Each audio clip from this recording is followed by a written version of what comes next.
अस्सलामुअलैकुम। I hope जी आप सब लोग बिल्कुल ठीक होंगे। Welcome and welcome back to my channel. आज की वीडियो का टॉपिक ऑलरेडी आप लोगों ने देख तो लिया होगा। आज की जो वीडियो है वो ब्राइड्स टू बी के लिए है। उनके लिए बहुत ही कुछ इम्पॉर्टेंट सी टिप्स हैं जो आज की वीडियो में मैं शेयर करूंगी। बहुत ही कोई इम्पॉर्टेंट इन्फॉर्मेशन है जो कि as a bride to be आपको पता होना चाहिए। आप वीडियो देख लेंगे तो आप बहुत ज़्यादा फ़ायदे में रह जाएंगे। इन्फॉर्मेशन मेरा काम है, आपको इन्फॉर्मेशन देना, पकड़ना आपका काम है।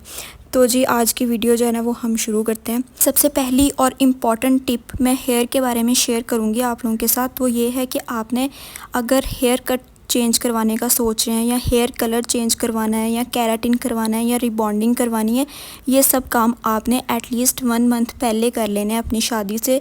1-2 हफ्ते या शादी वाले हफ्ते ये वाले काम नहीं करवाने। अगर आपने हेयर कट करवाना है तो अब भी आप 1 मंथ पहले करवाएं, क्योंकि हो सकता है कि आपका हेयर कट अच्छा ना लगे आप पे, या सूट ना करे आपको, या फिर आपका हेयर कलर भी आप पे अच्छा ना लगे। तो आपके पास एटलीस्ट इतना टाइम हो कि आप उसको एडजस्ट कर सकें, उसका कोई सलूशन आपके पास तब तक आपको मिल जाए। आपको एटलीस्ट 1 महीने पहले, एक या 1.5 महीने पहले ये काम आपने लाजमी करना ही करना है। चाहे केराटिन हो चाहे रिबॉन्डिंग हो, वो भी आपने 1 महीने पहले लाजमी करवानी है। जो केराटिन और रिबॉन्डिंग है उसमें अक्सर जो है ना वो हेयर फॉल का इशू हो जाता है। तो फिर उसके बाद अगर आपको इनकेस हेयर फॉल का इशू हो, प्रॉब्लम है, वो सॉल्व हो जाए, आपके पास इतना टाइम हो, या और किसी किस्म का कोई भी इशू हो, या आपने जो उसकी बाद में केयर करनी है, आफ्टर केयर करनी है, वो आप एडजस्ट हो जाएं उसके साथ, आपको वो पता चल जाए कि आपने कैसे कैसे उसकी केयर करनी है। नेक्स्ट टिप है वो है जी स्किन केयर से रिलेटेड। स्किन केयर से रिलेटेड मैं ये कहूँगी कि अगर कोई आपको ये कह रहा है कि तुम्हारी शादी है, तुम फार्मेसी से ये वाली क्रीम ले लो, इससे तुम्हारी छाइयाँ दूर हो जाएंगी, इससे तुम्हारे डार्क स्पॉट्स ठीक हो जाएंगे, या फिर तुम इस पार्लर से ये वाली क्रीम ले लो, तुम जो है वो 1 महीने में जो है ना वो गोरी चिट्टी हो जाओगी, तो ऐसा हरगिज़ भी नहीं आपने करना। इससे आपको बहुत प्रॉब्लम हो सकती है, क्योंकि जो फार्मेसी बेस्ड क्रीम होती हैं उनके तो रिज़ल्ट्स ही आपको 1 या 2 महीने में मिलते हैं। तो इनकेस वो रिएक्शन करती हैं आपके स्किन पे पर्जिंग वगैरह होती है। लेकिन अगर पर्जिंग भी ना हो तो उसके साइड इफ़ेक्ट्स बहुत ज़्यादा हैं, आपकी स्किन डैमेज हो सकती है। ये मैं आपको पर्सनल एक्सपीरियंस से बता रही हूँ। So don't try this.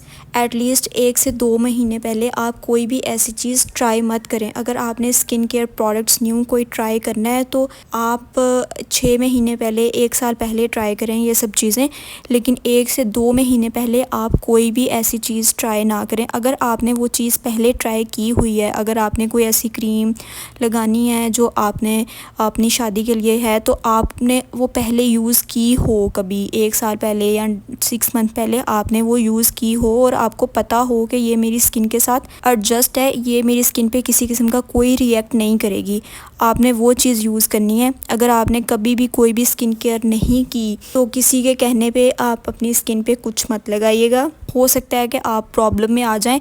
अगर आपने कभी कोई स्किन केयर रूटीन नहीं की तो आप डेली बेसिस पे क्लींजर यूज़ करें, अब अच्छा मॉइस्चराइज़र लगाएं, सन ब्लॉक लगाएं, और होम रेमेडीज़ यूज़ करें। That's it. Home remedies use करें, उस पर रिले करें। बाकी इन सब चीज़ों को छोड़ दें। कोई कुछ भी कह रहा है ना, वो नहीं करें, हो सकता है आप प्रॉब्लम में आ जाएं। थर्ड टिप जो है वो ये है कि आपने जब भी शॉपिंग करने जाना है, बाहर जाना है, कहीं भी जाना है, आपने सॉक्स वगैरह लाजमी पहन के जाना है। सॉक्स पहन लें और जॉगर्स पहन लें, बंद जूते पहन लें, और हाफ़ बाजू मत पहने जब भी बाहर जाएं। अगर आपके ड्रेस के हाफ़ बाजू हैं तो यहाँ पे मैं लगा दूँगी, वैसे एक बाजू मिलते हैं जो आप पूरे, आपके यहाँ तक स्लीव्स आ जाएंगी तो आपके बाजू कवर रहेंगे, और बाकी अगर हाथ और मुंह और नेक वगैरह दिख रही है तो सन ब्लॉक अप्लाई कर लें, क्योंकि आप इतनी मेहनत कर रहे हैं अपने आप पे, वो फिर जब आप शॉपिंग के जाएंगे, बाहर जाएंगे, तो वो सारी ख़राब हो जाएगी।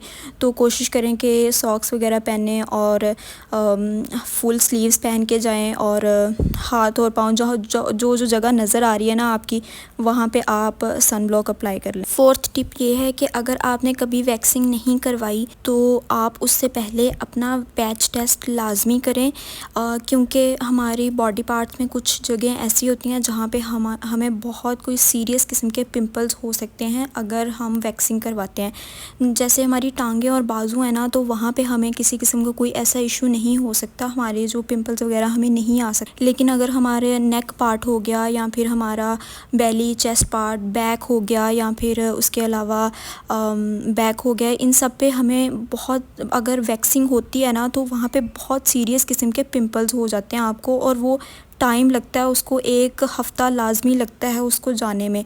तो अगर आपने कभी वैक्सिंग नहीं करवाई और आप सोच रहे हैं कि आप 2 दिन पहले जाके अपनी फुल बॉडी की वैक्सिंग कराएंगे या फिर ऐसा कुछ करेंगे, तो ऐसा मत कीजिएगा। उससे पहले आप 1 महीना या 1.5 महीना पहले करके देखें, हो सकता है आपको ना कोई ऐसा इशू हो फिर करवाएं। लेकिन अगर आपको पार्लर वाले सजेस्ट कर रहे हैं कि आप ऐसा करें, ये करवा लें, तो ऐसा मत करना।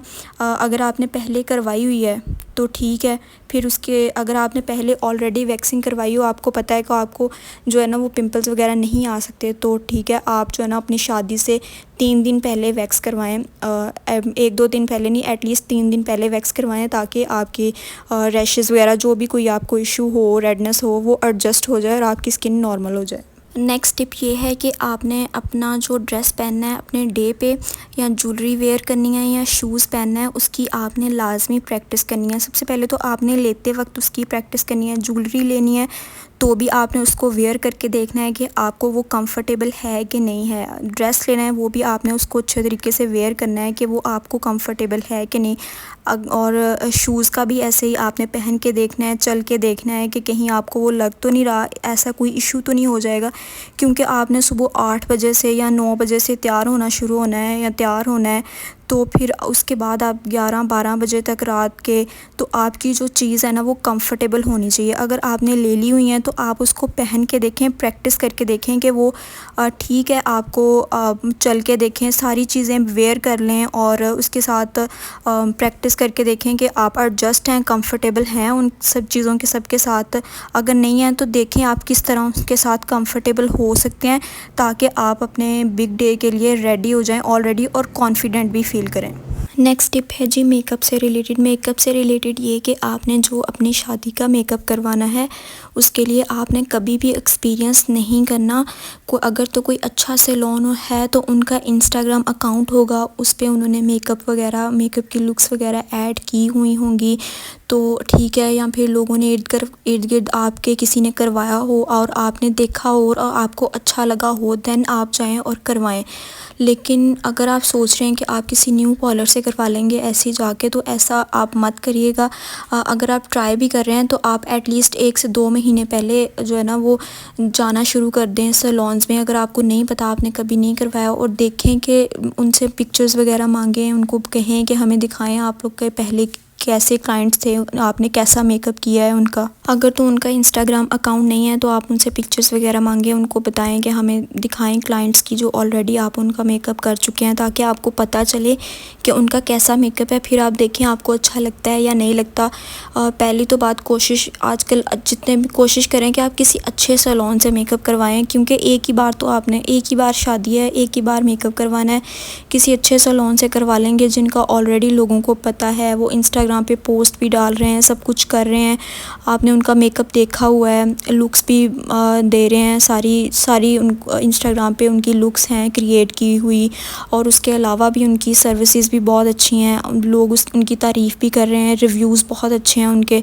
तो आप वहाँ पे जो है ना वो अपना मेकअप करवा लें। लेकिन अगर उनका ऐसा कोई नहीं है, इंस्टाग्राम अकाउंट वगैरह नहीं है या फिर कुछ और नहीं है, तो फिर आप जो है वो उनसे पिक्चर्स मांगे हैं कि आपने उन कौन से क्लाइंट्स आपने तैयार किए हैं, वो हमें पिक्चर्स दिखाएं। अगर उनके पास पिक्चर्स भी नहीं है ना, अगर वो आपको पिक्चर्स दिखा रहे हैं तो आप ये भी देखें कि वो उनके ही सैलून की पिक्चर है कि नहीं। ये ना हो कि वो आपको पिक्चर्स दिखाई जाएं और वो उनके सैलून में बनी ही ना हुई हो, वो उन्होंने वैसे इंटरनेट से उठाई हों और वो आपको दिखाई जा रहे हों। तो ये भी कोशिश करिएगा, किसी किस्म का इस बारे में आपने कोई एक्सपीरियंस नहीं करना। ये सब काम आपने 2-3 महीने पहले, जब भी आपने शॉपिंग करने जानी है, आपने एक सैलून देख लेना है, उनको पूछ लेना है, उनसे प्राइसेस पूछ लेनी है, मेकअप की सारी डिटेल पूछ लेनी है, देख लेनी है, उनकी लुक्स देख लेनी है, उन्होंने कौन कौन सी लुक्स क्रिएट की हुई हैं, ताकि आपको ऑलरेडी आइडिया हो, आपको किसी किस्म का कोई रिग्रेट ना रहे बाद में कि मैं उससे देख लेती, मैं उससे पूछ लेती, उस सैलून से पूछ लेती। तो ऑलरेडी आपने ये सब काम किए हुए हों। नेक्स्ट टिप ये है जी कि आपने जो फेशियल करवाना है ना, वो आपने अपनी शादी से 1 महीने पहले भी वही फेशियल करवाना है और वही सेम फेशियल आपने 2 दिन पहले करवाना है। न्यू एक्सपीरियंस आपने नहीं करना कि आप जो है वो आपको कोई सैलून वाले कह दें कि अब आपकी शादी है 2 दिन पहले आप कोई फेशियल करवा लें, हम आपको सजेस्ट कर देते हैं स्किन पॉलिश करवा लें। तो आपने ये सब काम नहीं करना। अगर आप सोच रहे हैं कि आपने फेशियल करवाना है लाजमी, तो आपने वही सेम फेशियल 1 महीने पहले करवाना है और उसके बाद जो है वो आप अपनी शादी से 2-3 दिन पहले करवा लें। और जो ये सैलून्स में फेशियल्स वगैरह करते हैं उसके जो रिज़ल्ट्स हैं वो मिनिमम 1 वीक तक होते हैं। तो अगर आपके पास बजट ज़्यादा अच्छा है तो आप कोशिश करें कि हाइड्रा फेशियल ले लें और किसी क्लिनिक से लें, ताकि आपको रिज़ल्ट्स जो हैं वो थोड़े लॉन्ग लास्टिंग रहें और आपकी स्किन जो है वो अच्छी हो जाए बहुत। नेक्स्ट टिप ये है कि आपने अपनी शादी से एटलीस्ट 2 वीक पहले आपने मेकअप करना छोड़ देना है। अगर तो आप डेली बेसिस पे कहीं बाहर जाते हैं और कंपल्सरी है आपने बाहर जाना ही जाना है, तो आपने बहुत लाइट मेकअप करके जाना है। सन ब्लॉक अप्लाई कर लें, टिंट अप्लाई कर लें, ग्लॉस अप्लाई कर लें, मस्कारा वगैरह लगा लें, बस इतना ही मेकअप करके जाना है, ज़्यादा मेकअप नहीं करना। लाइट से मिनिमम मेकअप करें जितना आप कर सकते हैं। लेकिन अगर आप घर पे हैं तो आप स्किप कर दें, मेकअप बिल्कुल भी ना करें, ऐसा कुछ भी ना करें, सिर्फ स्किन केयर करें, अच्छी से अच्छी स्किन केयर करें और रेमेडीज़ लगाएं और स्किन केयर जो भी आप कर रहे हैं वो लगाएं और अपने सप्लीमेंट्स लें ताकि आपकी स्किन अच्छी से अच्छी हो मेकअप के बगैर भी। क्योंकि आपने शादी के बगैर जो है वो घर पे रहना है, तो आप लोगों ने आपको मेकअप के बगैर भी देखना है।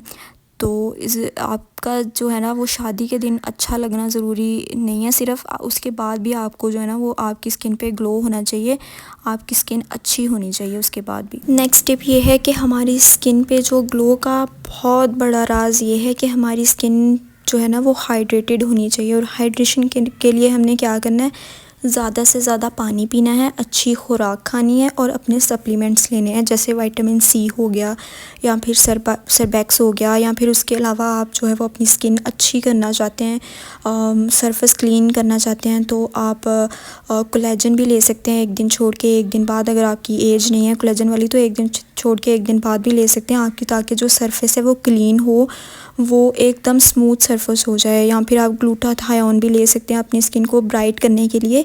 अपने डॉक्टर से आप रेकमेंड कर लें, वो पूछ लें उनसे, वो आपको बता देंगे कि आप इतनी देर खा लें, 2-3 महीने खा लें, उसका ऐसा कोई साइड इफ़ेक्ट नहीं है। बिकॉज़ आप 2-3 महीने तो खानी है, रेगुलर तो खानी नहीं है, उसके बाद स्किप करके भी खा लें तो ऐसा कोई इशू नहीं है। तो आपने सप्लीमेंट्स भी लेने हैं और उसके अलावा सबसे इम्पॉर्टेंट आपने अच्छी नींद लेनी है। और जब आप अच्छी नींद लेंगे, 7 से 8 घंटे नींद लेंगे, तो आप ऑटोमेटिकली ग्लो भी करेंगे, आपकी स्किन भी अच्छी होगी और आप हेल्दी भी लगेंगे। सबसे लास्ट और इम्पॉर्टेंट टिप ये है कि आपने स्ट्रेस बिल्कुल भी नहीं लेना। अगर हम स्ट्रेस लेंगे तो इतनी जो हमने स्किन केयर की हुई है वो सारी बर्बाद हो जाएगी। चांसेस हैं कि आपको स्ट्रेस लेने से आपकी जो है वो आपको एक्ने हो जाए, या उसके अलावा आपका पीरियड साइकिल डिस्टर्ब हो जाए, या कुछ भी और इशू हो सकता है आपको। तो आपने जो है ना वो स्किन जो है वो डल लगनी शुरू हो जाएगी आपकी स्ट्रेस की वजह से। तो आपने कभी भी स्ट्रेस नहीं लेना, रिलैक्स रहना है। ऑब्वियसली आपको स्ट्रेस तो होगा, आपका इतना बड़ा दिन है, तो आपने अल्लाह ताला से दुआ मांगनी है, सब कुछ अच्छा हो जाएगा। जब आप अल्लाह ताला से दुआ मांगते हैं ना, तो हम उस चीज़ को हमारा स्ट्रेस लेना नहीं बनता, क्योंकि हमने दुआ मांगी है तो इसका ये मतलब है कि हमने अपनी जो बात है वो अल्लाह ताला तक पहुंचा दी है। हमें उसकी टेंशन लेने की ज़रूरत नहीं है, हमारे साथ जो है वो अच्छा ही होगा। हमेशा अच्छा गुमान रखें अल्लाह ताला से, हमेशा आपके साथ अच्छा ही होगा। जब एक बार हमने अल्लाह ताला से दुआ मांग ली और हमने सब कुछ अल्लाह ताला पे छोड़ दिया, फिर उसमें हमारा टेंशन लेना तो बनता ही नहीं है।